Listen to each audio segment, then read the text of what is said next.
पिछले 72 घंटों में अमेरिका के साथ कुछ ऐसा हुआ है जिसने अमेरिका को सोचने पर मजबूर कर दिया है कि कौन दुश्मन है और कौन दोस्त।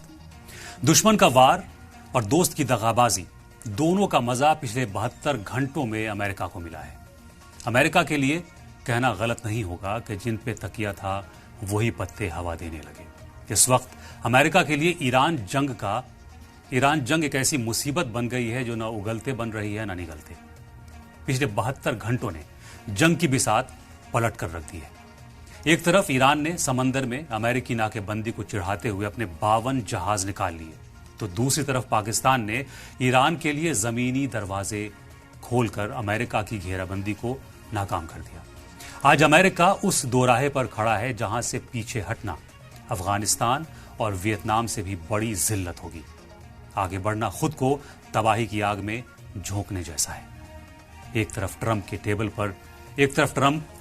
टेबल पर ईरान और यूरेनियम के ठिकानों को तबाह करने के खतरनाक सेटकॉम प्लान रखे हुए हैं, तो दूसरी तरफ ईरान के सुप्रीम लीडर की वो गरजती वार्निंग है जो अमेरिका को हुर्मुज के पानी में डुबो देने का इशारा कर रही है।